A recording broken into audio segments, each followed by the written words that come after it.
Энэхүү бичлэгээрээ компани хэрхэн X тайлан илгээх вэ? Ийм заавар оруулна.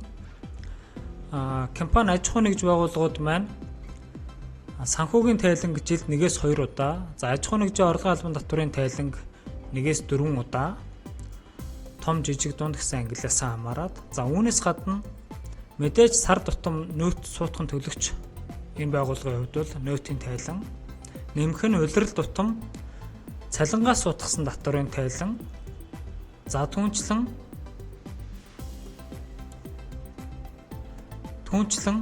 суудагчийн аж ахуй нэгжид олгосон орлогоос суудхан тооцсон албан татврын тайлан гэсэн ийм хоёр тайлан улирал болгон дараа улирлын эхний сарын 20-ны дотор буюу 3 дугаар улирлынхыг 10 дугаар сарын 20-ны дотор цахимаар илгээх ёстой.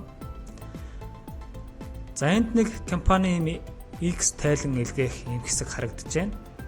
За энэ тайлан илгээхийн тулд мэдээж татврын үндсэн цахим систем руугаа нэвтрээд орчихно. За тэгээд шууд хянах самбар руугаа орчдөг. За тайлан тушаах гэдээ орохоор таны тушаах ёстой тайлангууд ингээ гараад ирнэ.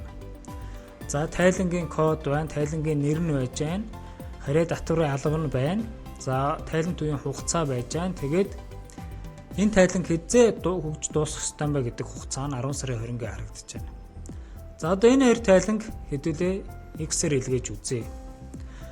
X тайлан ямар тохиолдолд илгээх вэ гэхээр энэ хугацаанд энэ тайлантай холбоотой ямар нэгэн гүйлгээ гараагүй тохиолдолд. Жишээ нь энэ цалингаас суудсан албан татврын тайлан TT11 гэдэг тайлан бол танай аж ахуй нэгж үйл ажиллагаа явуулаад хүн ажилуулж байгаа бол тэр олгосон цалингаасаа нийгмийн даатгал болон хувийн орлогын албан татвар суудхан тооцох ёстой. Ингээд энэ тайлан болохоор улиралд нэг удаа өссөн дүнгээр ингээ гаргадаг. За энэ тохиолдолд бол энэ компани маань үйл ажиллагаа явуулаагүй учраас тухайн тайлан хугацаанд үйл ажиллагаа явуулаагүй гэдэг энэ хэсгийг чеклчихнэ.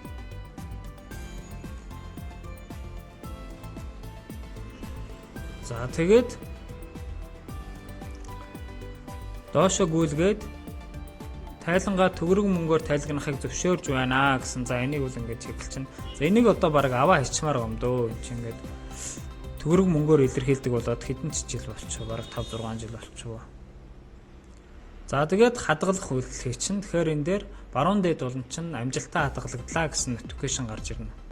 За ингээд хадгалсныхаа дараа илгээх дээр гарч ирэхээр татврын тоон гарын үсэг хавсаргах юм цонх гарч ирнэ.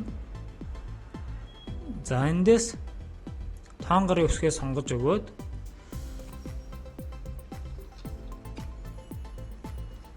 за нууц үгээ оруулж өгөөд ингээ илгээх дарчгаар баруун дээд болонд баталгаажуулалт амжилттай тайлан амжилттай илгээглээ гэсэн юм ногооноор мэдээлэл гарч ирнэ. Ингээд төлөвний илгээсэн төлөвт орчлоо. За энэ маань тайлан илгээгдсэн гэсэн үг. За доотлох нь болохоор огт үйлдэл хийгээгүй байна тий. За магадгүй энэ тайлан ороод хэдүүлээ нэг үйлдэл хийгээд илгээхгүйгээр хадгалчих юм бол төлөв нь хадгалагдсан гэсэн юм төлөвт орчдог гэсэн үг. За энэ тайлан мөн X-ээр илгээж үзье. Мөн л ялгаагүй. Тухайн тайлан хугацаанд үйл ажиллагаа явуулаагүй бол энэ тэмдэглэнэ үү гэснийг нь тэмдэглээд үе чеклээд. За тэгээд төгрөг мөнгөөр гэдгээ зөвшөөрөөд ингээ хадгалах дарчна. За энэ доод хэсэг үйлдэл хийж байгаа шүү. Хадгалах дарчлаа. За илгээх дарлаа. Мөн тоongоор үсгээрээ баталгаажуулж өгөөд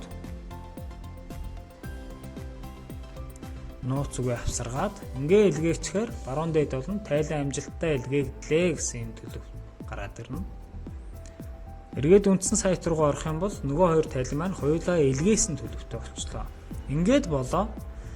За энэ тайлан илгээснийхаа дараа та энэ тайлан баталгаажих хүртэл нь орж харж байх ёстой. За энэ мэт мэдээллийг авахыг хүсвэл миний сувгийг дагаарай гэж хүсэх байна.